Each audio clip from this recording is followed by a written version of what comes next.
Okay, good morning, everybody, and welcome to this week's virtual plant clinic. My name is Bill Lester. I'm with University of Florida Extension Service here in beautiful Hernando County, and helping me out today is one of our master gardeners, Bernie. Good morning, Bernie. How are you? Good morning, Bill. It's been an interesting day. I've had a great time so far this morning. Boy, and it's still early too. Fun packed day.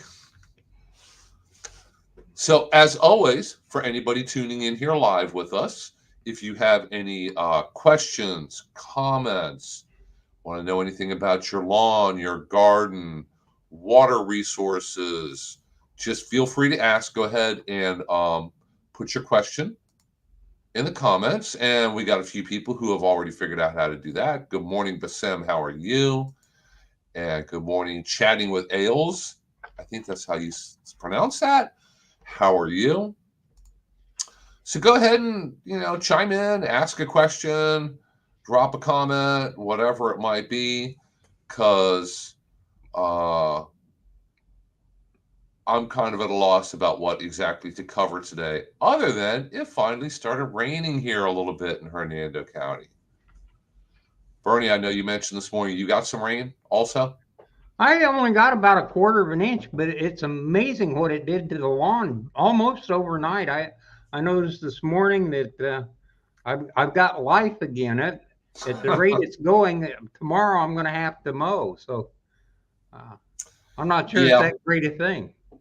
yeah, I've gotten, and I didn't really measure it, probably an inch or two on and off, and that's more than enough to make the grass grow. So I'm going to have to cut mine this weekend also.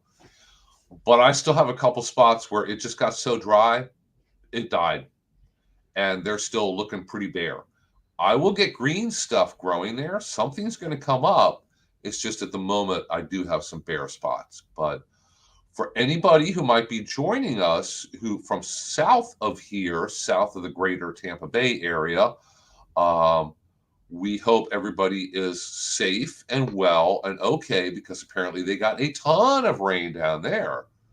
So they're uh, rain worry. Well, I don't know. They kind of go from lack of rain worries to too much rain worries.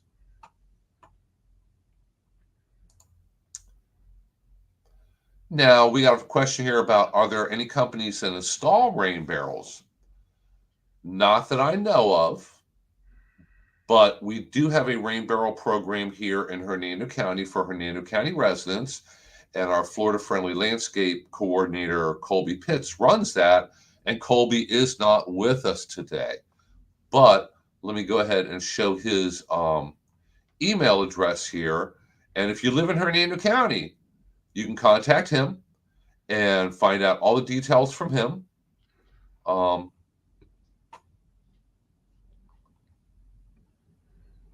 hmm. Oh, here it is. I kind of misplaced Colby's email address.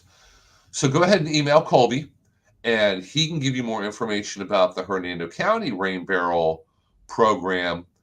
And if you're still looking for a service to install something larger, multiple rain barrels, a cistern, which is a great big tank to collect and store water.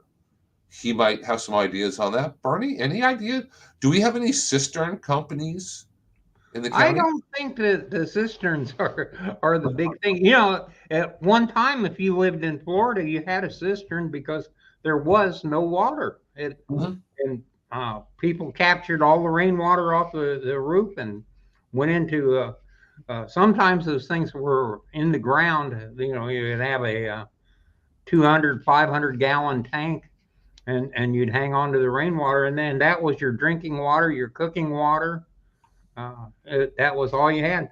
And it must have been nice with all the mosquitoes and things that also lived in it. Yeah, and I've seen on TV, if you live out west, like Arizona, Colorado, one of our master gardeners moved here from Colorado. She said, yeah, you had a cistern and you had to pay to have water delivered. Like a water truck would come out and fill your cistern because you live in Colorado in the mountains. I don't know how you go about digging a well out there. Drill through rock? Is there water under the ground? I'm not an expert on that, but apparently in some areas, cisterns are used and they're very important. I know Arizona, people will have cisterns and you have to basically get water deliveries and conserve water because you're paying to have it trucked in and, pumped into your tank. Here, we get plenty of rain, and a lot of times we have no shortage of water, especially if you live near a river, a lake, a pond. A lot of times your problem is way too much water, so it tends to be kind of either feast or famine. I had some But friends out in Arizona that their well was like 1,800 feet.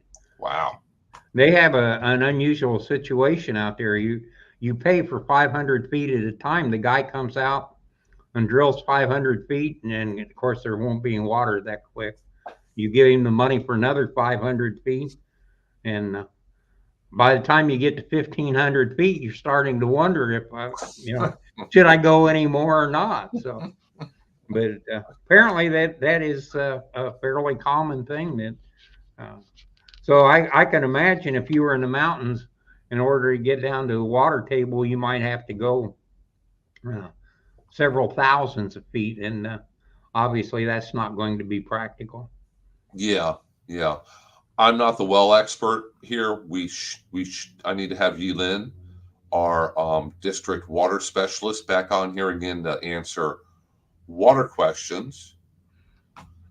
But we do have a question here about how long does it take a raised bed to break down? I'm starting it now and filling it with content. It all depends.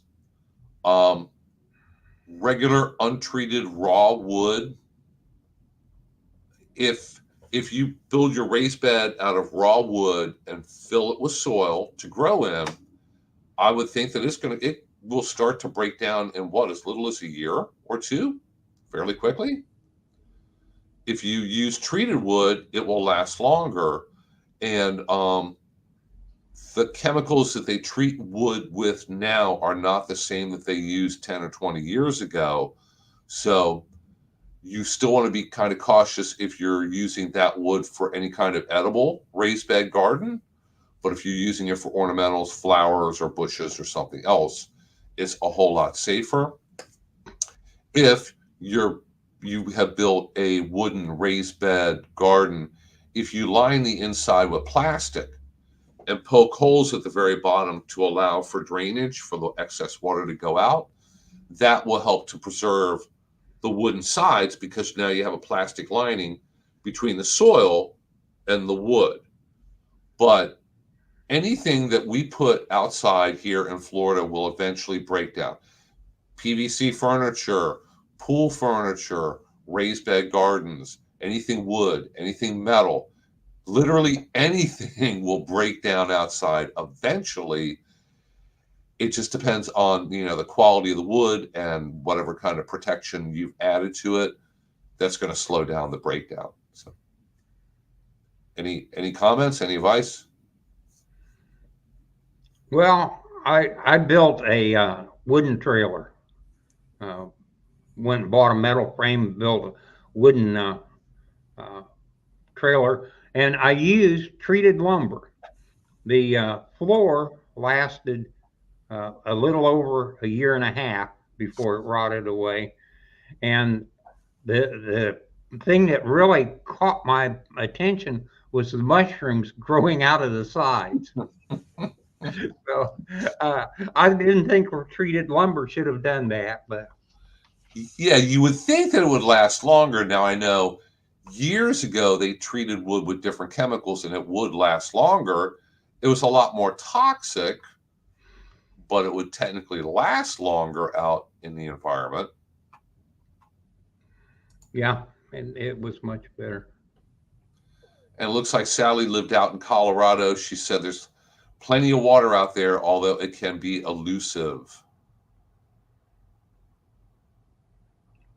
I can see where that would be a problem. You've got one area that has got a medium underneath it that is conducive to holding water, and then uh, 300 feet away, it's all solid rock for another 2,000 feet down. It uh, could be very difficult. One person could easily drill a well, and the next person could never hit water. Yeah, and you never know until you start drilling because we can't see what's underground very easily. I know in Arizona, out in the desert, it's all sand and rocks and rolling hills. And every once in a while, you see a little oasis because they do have springs out there. Not a lot, but a spring will pop up and you end up with a tiny pond. And it's all you have little bushes, trees, grasses growing like right in this little circle, right around the little pond of water. And then everything else around it is just sand, rocks. So it's very, very spotty. Been an interesting morning already. I've had half a dozen people in, and the common things, hey, take all root rot, uh, Yeah. and citrus greening. Those you kind of expect every week, but uh, had somebody come in with a uh, fire bush, one of the fire bush with the really big leaves, and had white spots all over it, and it was mealy bugs. And Huh. it, I stuck it under the microscope, and there were some scales, but primarily it was mealy bugs. And I asked the lady if she'd like to see the insects, and I got a very definite no. So she apparently isn't an insect fan. I can't imagine, but yeah, I just don't understand those people. yeah. No, I think that she should have at least looked, had one of them wave at her or something, make her happy. So just had somebody walk in. You're never going to believe who's going to join us today. Come on. Come on, dear. Slide in here. Hi.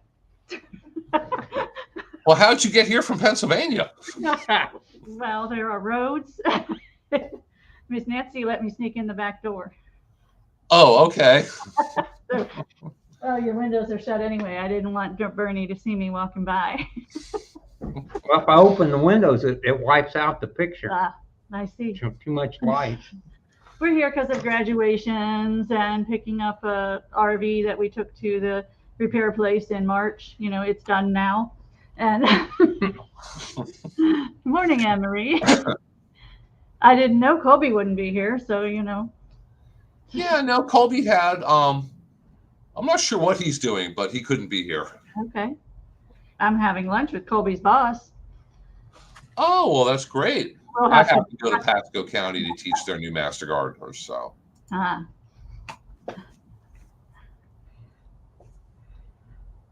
Had a person brought in a piece off of Norfolk Island pine and complained that the bottom section of the pine was dying.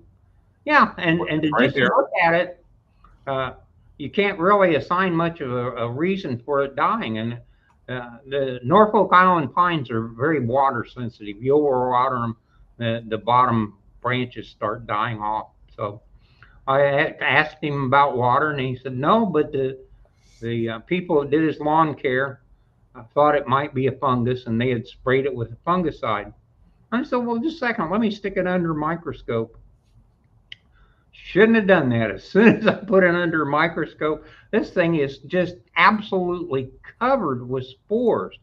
You don't see them at all until you get some magnification, but it's really obvious now that this thing has got a tremendous amount of fungus, and it's probably systemic. So he's going to lose the plant. I don't see any chance of saving it. How big is it?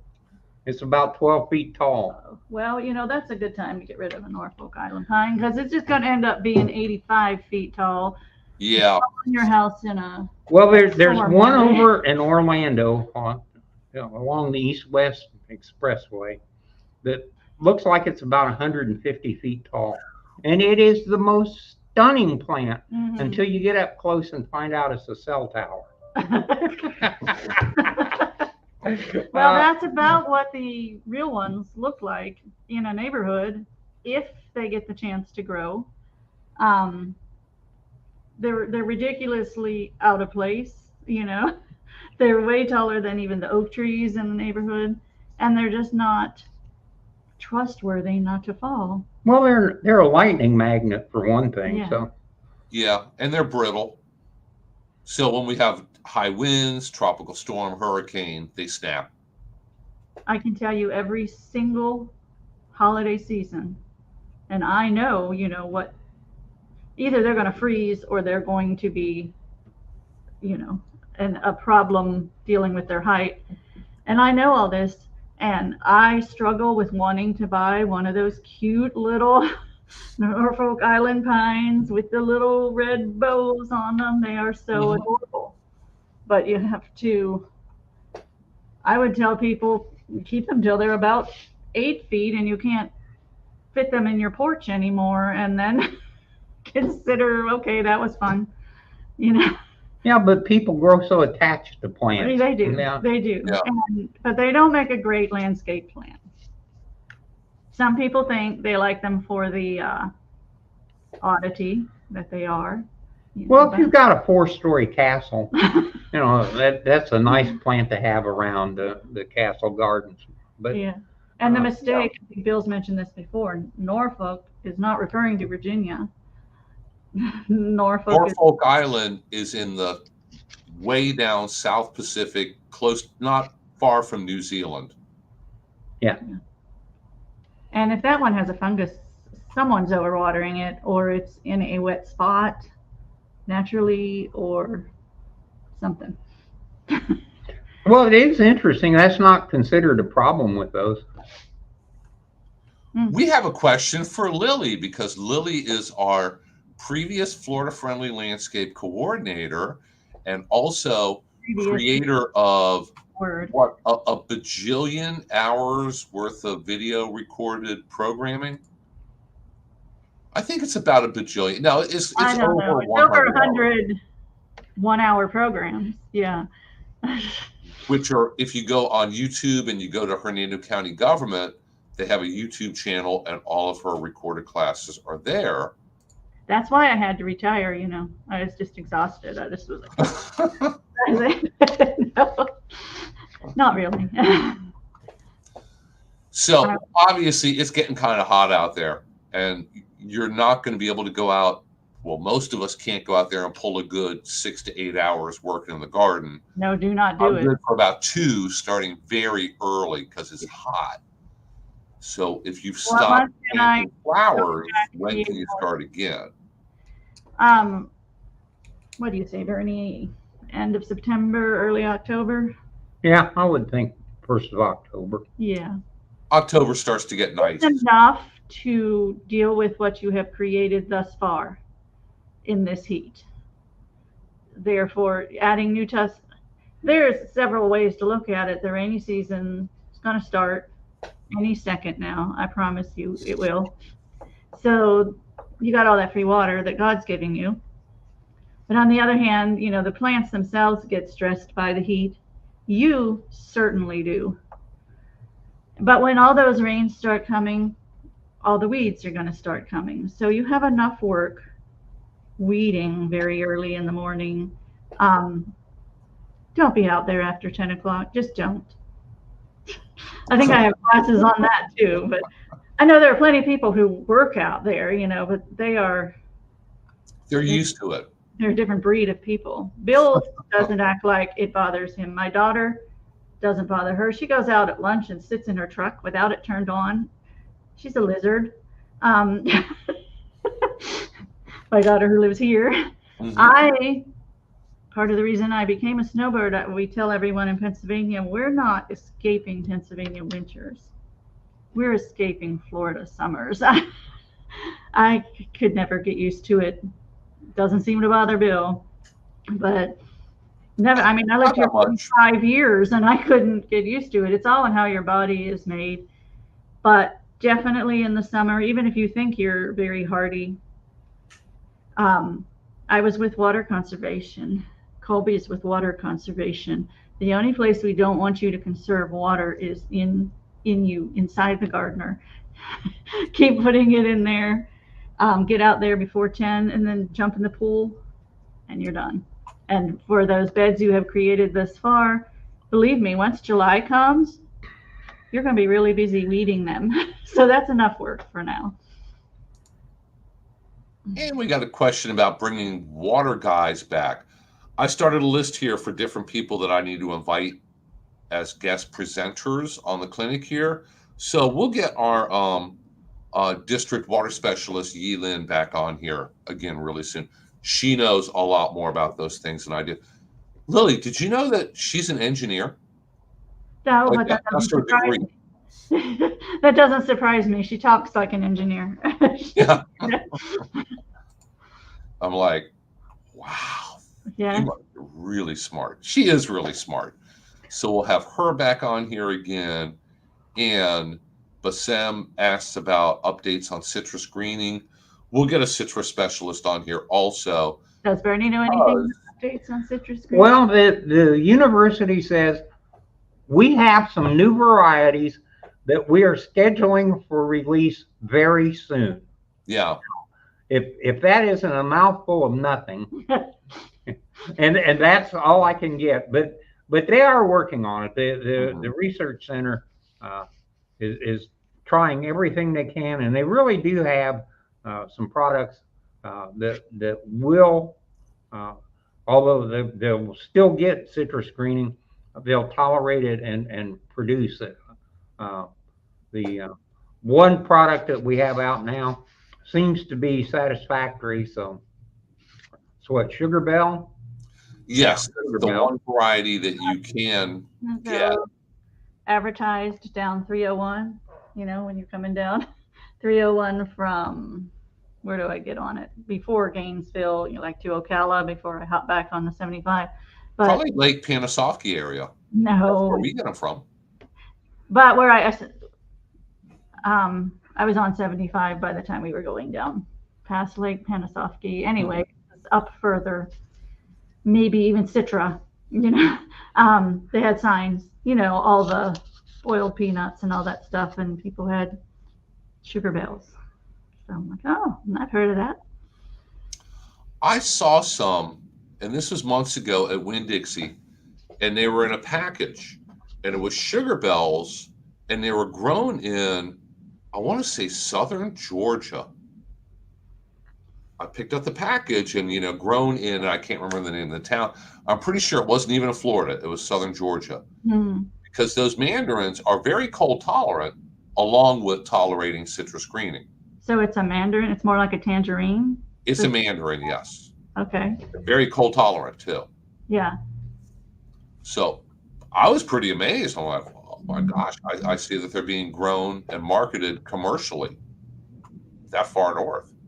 Well, I saw you had a discussion about the horticultural zones have changed. They changed right before I left a year or so ago. What is this? Most of Hernando is 9B now? Which doesn't make too big of a difference. No, between 9A and 9B, it really doesn't. But the further north you go, you can experiment with new things that you couldn't do before. I did not know that trumpet vine grew in Pennsylvania. Maybe it always has. Oh. But not only does it, it's become my nemesis. That mixed with the honeysuckle, which we all know, you know, Japanese honeysuckle. Yeah. Yeah, that's a big problem up north. Yeah. But the house we bought, the lady before us, prior to us, lived in it for, get ready for this, 77 years. My goodness. She died at 101. My goodness. She didn't leave the house for 15 years. And I mean, literally, because there's no way to get out without steps. It's Pennsylvania. And there's no ramps or anything. And the neighbors told me, no, she either went in an ambulance or the doctor came to her. But so prior to 15 years ago, cutest little yard, I'm sure, with a little lattice sitting area. Well, it became just a monster of honeysuckle and smothered lilacs and trumpet vine. And we finally actually paid someone to just move it all down, and we had to get dumpsters to have it taken away. And now before I left, I put tarps over every, like trying to stop everything from coming back. But that trumpet vine was like, no longer my friend. Is the house haunted? I mean, not in a bad way. Probably haunted. I've seen those TV shows. You need to get a little electronic box and a little meter, and it's probably haunted. She leaves me gifts in the yard every day. I'm digging up stuff, or around the house. She leaves me little gifts, all kind of cool old bricks that I have digging up because they kept falling, and she used them decoratively, and they're down pretty deep now. And some of them from a very local brickyard that's no longer in existence. So I'm like, wow,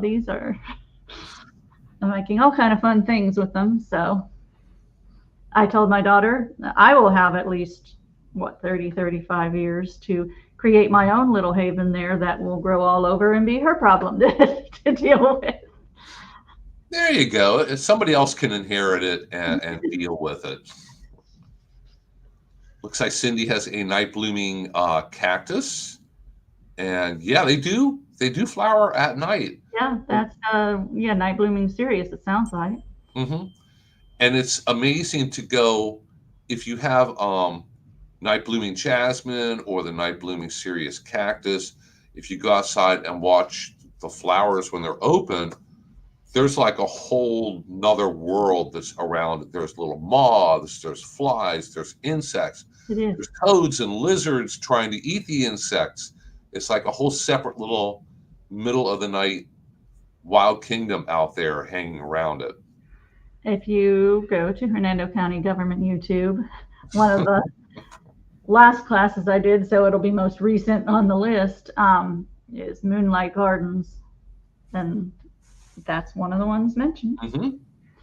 If you hang a white sheet and put a light behind it at night, the sheet starts collecting all these critters, and there's dozens, maybe hundreds of things that start showing up that you never see during the day. So you start wondering, where have all these things been? And the closer you live to a forest or a wild or wooded area, the more insects you're going to see. There's beetles and moths and really, really large moths during the summer. There's just a whole nother world out there at night. Well, guess what was flitting around Pennsylvania right before we left? Lightning bugs.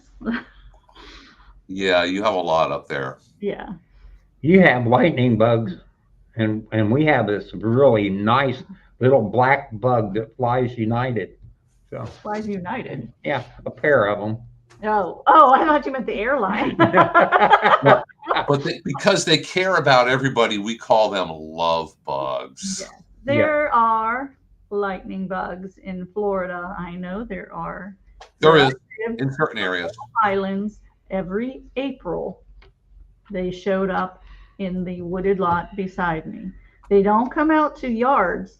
In Pennsylvania, they're all over the streets, people's yards, because, well, at least the older neighborhoods, the older working class neighborhoods, people aren't spending money on their lawns. They don't have to up there. They look decent enough if you don't fuss about dandelions or whatever, My husband will tell you, our lawn is plenty healthy and thick enough. He's the one mowing it. So there's not as many chemicals.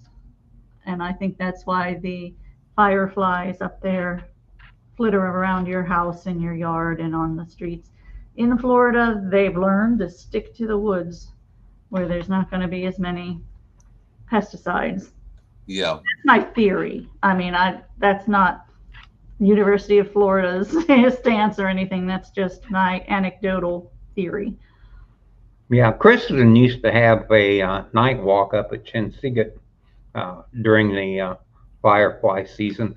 And it was amazing because people that never came for anything else would come to see the fireflies. And and most of these people were Northerners, and I think it was just kind of relating back to their past. Yeah, their childhood. My Florida daughter and her husband make sure they go because they're, big truck kind of riding in the woods kind of people. They go in the woods in April, I mean, like on the trails, and turn off the lights. And she says it's like just magical. So they're here. You may not see them in Spring Hill. You have to find some woods somewhere in April, but they're here. Yeah, you really have to be at the right place at the right time. I had a little lady this morning that was planting yesterday, today, and tomorrow, and she planted a lot of them, and they weren't doing well. And when she bought them, they told her that they were a full sun plant. So, and they're not. They're one of those things. They like morning sun, but they don't like the afternoon sun at all. Yeah. So, if you're buying plants and the person says this plant is ideal for whatever situation you've got, take it with a grain of salt, because as a general rule, they're about as well knowledged on the plants they're selling as I am on brain surgery. So. That is very true. And I'm not too good with a hacksaw, so. I think I texted Bill because I was shocked that the Pennsylvania News, I'll tell you two different things about the Pittsburgh News, was telling there were storms coming, through. They never really bothered us, but they were coming from the Midwest. And one of the tips they gave to protect your landscape trees was to volcano mulch them. This was on the news. Well, that'll keep them from getting bigger. Yeah. I'm not sure what they're attempting to achieve with that. Like hold them in place. I don't know. What it's going to do is hold all that moisture from those storms and make sure the trees rot away. Yeah. Volcano mulching here in Florida is never a good idea. I'm not going to speak to Pennsylvania. We'll let them. It's not a good idea there either. What Lloyd Singleton? Yeah. He went to North Carolina. He used to be a Florida extension agent. He went to North Carolina. He preaches every day on Facebook the evils of volcano mulching, and he has a Free the Flare. I think Whitney in Pasco County actually coined that phrase, free the flare. When you look at a tree, it has it flares out. That should be up above the ground. If you plant it too low. Yeah, if it looks like a telephone pole into the ground, it's too low. Right. And that also could be an issue with people who come to you saying my yesterday, today, and tomorrow plant won't grow, different shrubs. Maybe you planted them too low. Yeah, you don't want to be planting trees or shrubs too deeply because they will eventually die. That's really still one of the most common reasons why we see trees die. If somebody calls myself or the county forester out to look at a tree, we look at it, we look at the ground, it's like, oh, this planted too deep. They say, well, they came out and planted it 3 years ago. Yeah, it took 3 years to die. Yeah.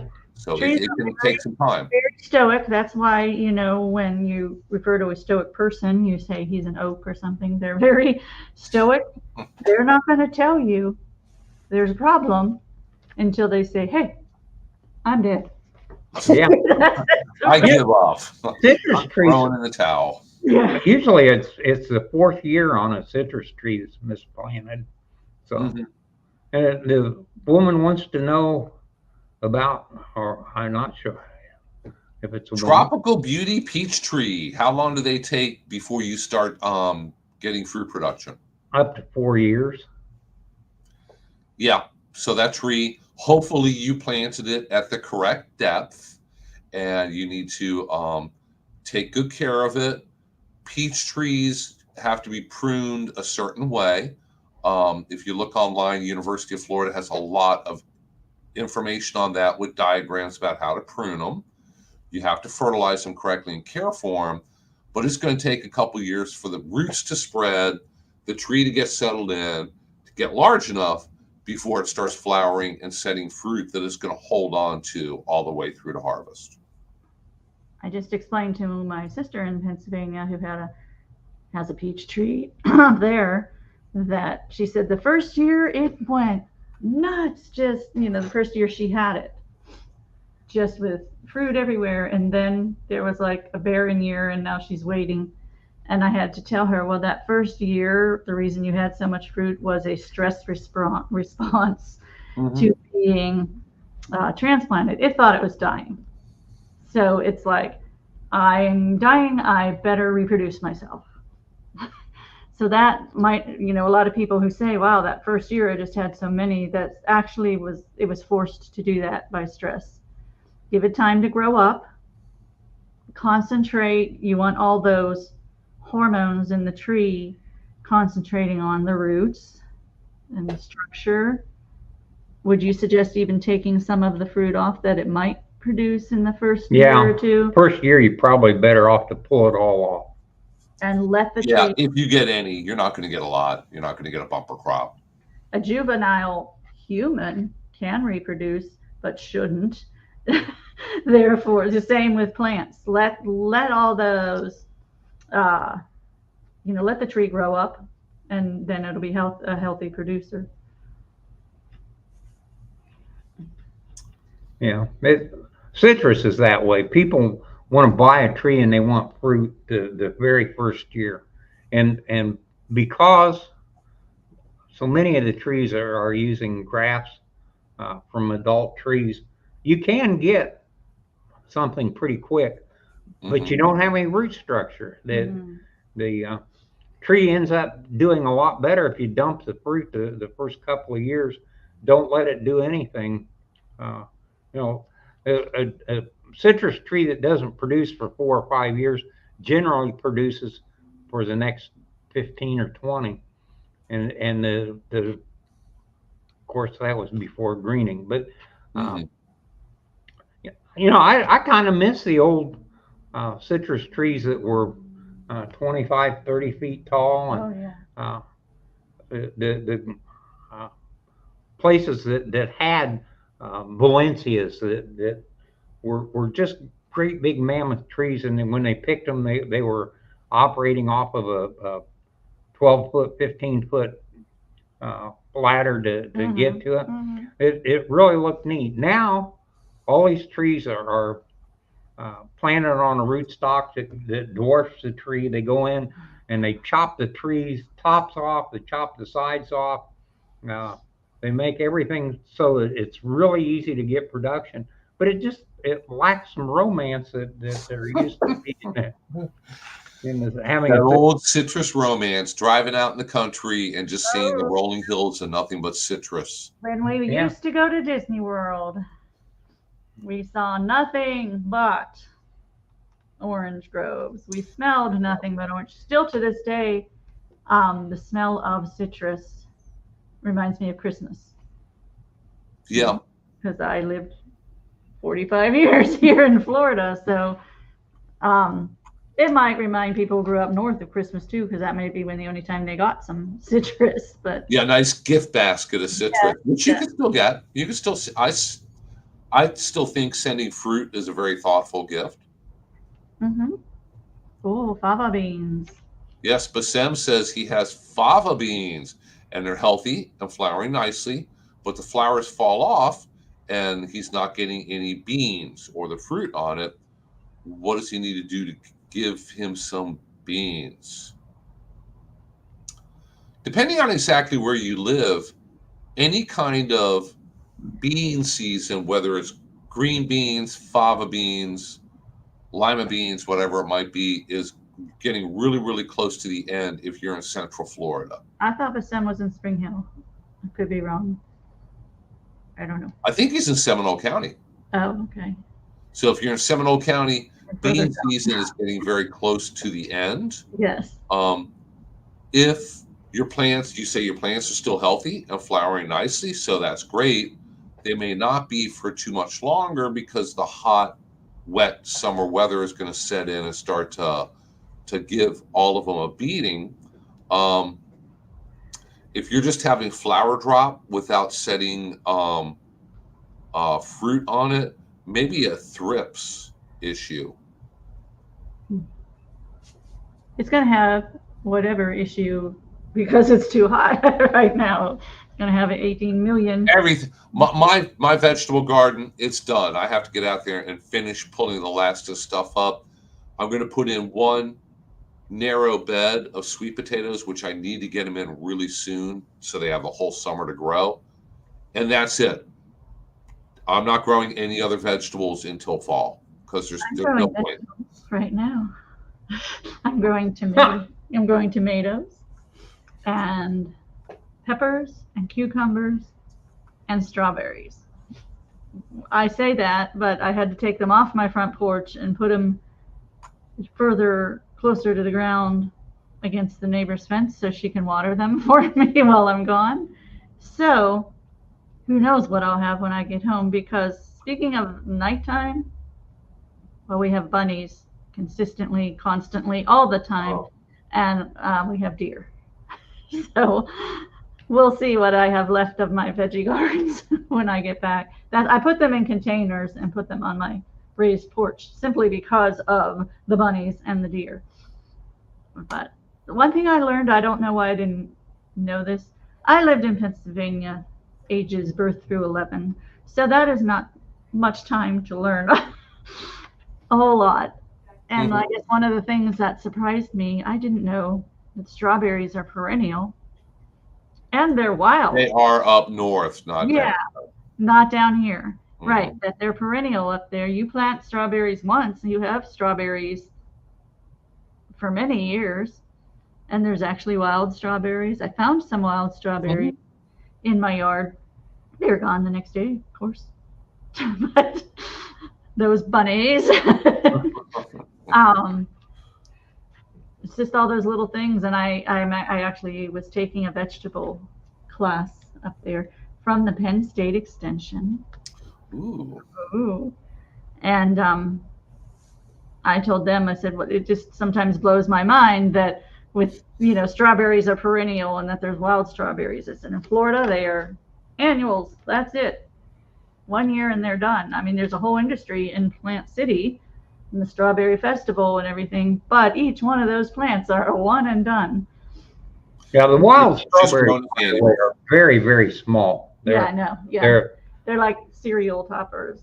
Then I just read, of course, there's a false strawberry that is an invasive plant. So maybe that's what I had, but the bunnies still liked it.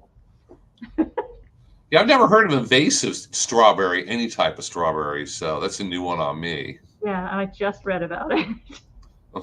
I was telling Bill this Penn State vegetable gardening class I took was like 6 weeks. I didn't get to make all of the classes, but I was one of those people.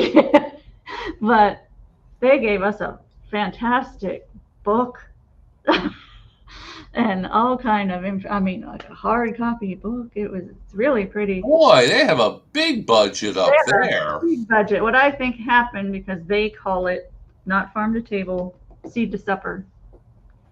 And where we went to, I think they probably got a grant for like a food desert type of situation. So they got grant money to give all this out.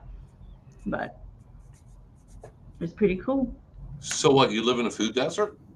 No, I don't. We have a grocery store half a mile away, but we're this town where we went to, it could be considered one. So. Oh, well, then where do people get scrapple if there's no stores up there in Pennsylvania?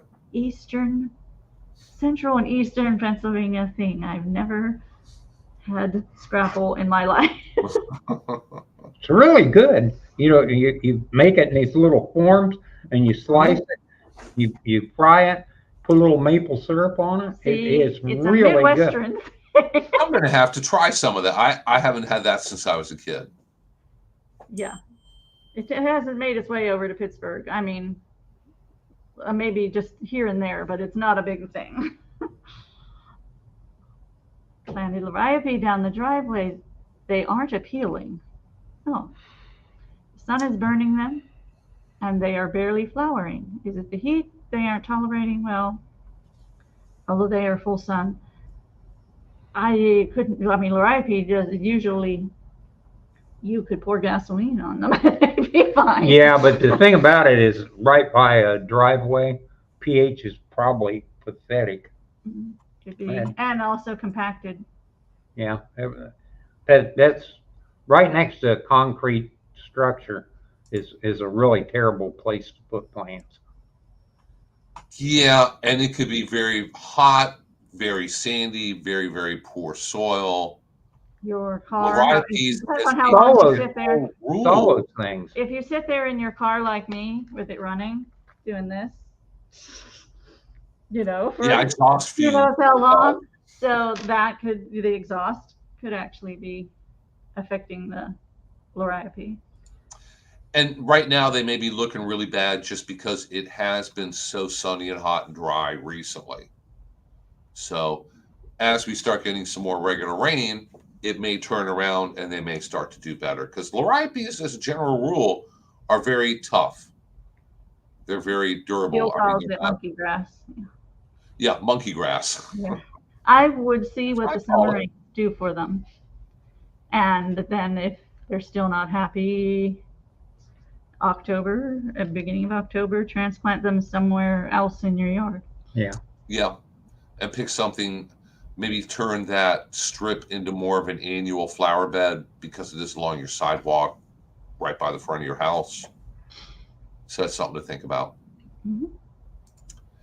And Bassem asked, do I need to harvest my cassava every year?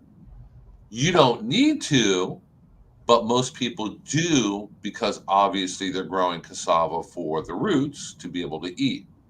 So what you could do is basically what I do with sweet potatoes. When it comes time to harvest them, I harvest them. Any little tiny ones, or really like long skinny ones that are not ideal for eating, I save in the garage in a box. And when it comes time the next spring, I already have starter bulbs, plants. You can plant them out and start to get shoots and take cuttings and start them that way. So you can leave the cassava to grow. It's not going to hurt anything. You'll just get more roots. They'll get bigger. The patch will get larger over time, over the years. I haven't had cassava in forever. I'm going to have to buy some. I haven't had it. Making me hungry today.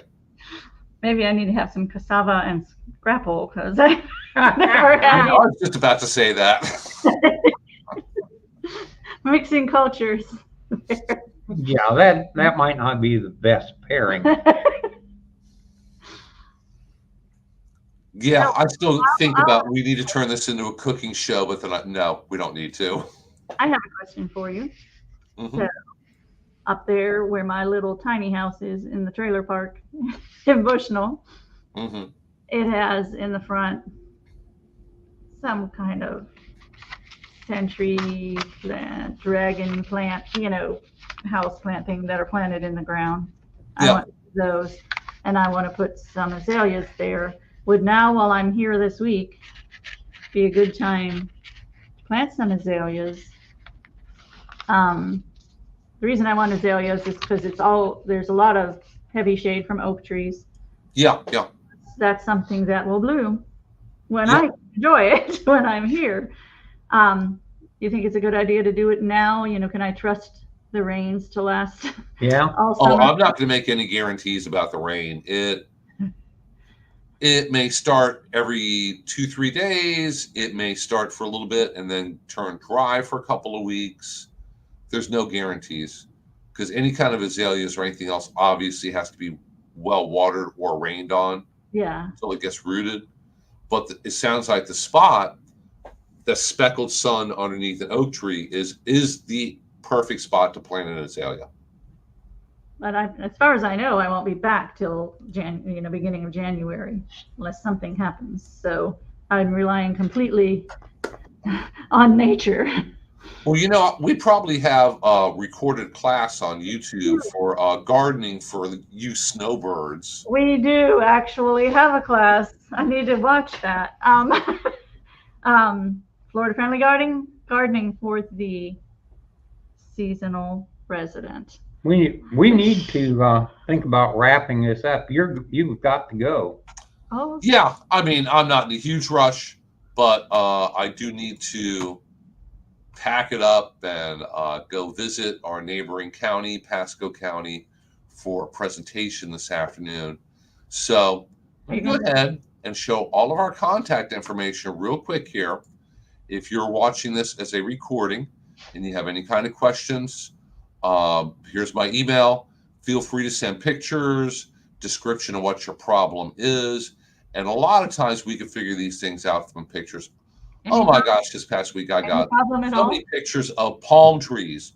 This has been palm tree problem week. And if you send me a bunch of pictures, we can figure out what it is through email pretty easily. If you want to contact our office or contact Bernie or call him on a Thursday, there is our phone number. Our master gardeners have a nursery. They're there every Wednesday and Saturday morning, weather permitting, and they are there from 8:30 in the morning till 11. They're on Sunday hours or summer hours now because it is really hot, and they don't want to be there after 11. Those are some hardy folks out there. Yeah, even by 11, it's getting kind of hot a lot of days out there. And if you have any really, really difficult questions or complaints, send them all to Colby. Be sure to send them to Colby Pitts. That's right. Send them all to. He's our Florida Friendly Landscape Coordinator, and he is more than happy to help you out also. And he has a forward button as well as I did. And we have a new guest for next week, Lindsay from the county, the lands. I can't think of the environmentally sensitive lands. Yeah. She must be new. She's very new, and she is a gung-ho person. Man, the county really latched onto a good one. So cool. I hope she stays. And she'll be able to tell everybody what the Hernando County environmentally sensitive lands are and what she does. And she is very knowledgeable with animals, things that you will find out in the woods. So if you have any frog, toad, tegu lizard, panther questions, she's the person to ask. Don't ask me. That's what I'm going to be doing starting in August through October, I think. I will be studying to be a Pennsylvania master naturalist. Oh! Yay. I'm very excited about that. I never could become a Florida one because the classes were offered when I was working. Plus and I know it's an exciting class. Brittany helps in it, but now at least I get to do it up there. If you ever want to help give a multi-state class, just let me know.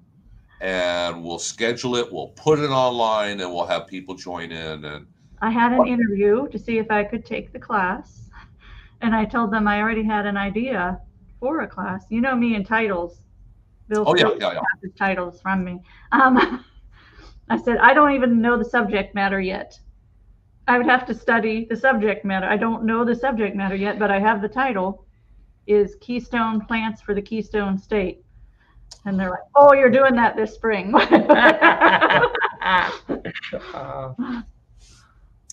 Yeah, I don't know what the heck lives up there and grows up there. A lot of it is the same. What is different is completely different, but a lot of it is the same, and it's just different timing. It really is. You have raccoons up there. I remember that much. Yeah, and possums. And deer. And deer. Bigger deer than what we have in Florida. And groundhogs. Oh, yeah, I don't know anything about groundhogs. And let me tell you about these bunnies. They are jackalopes. They are hares. They are huge, and it is like Australia in the late 1800s. They had an invasive rabbit problem.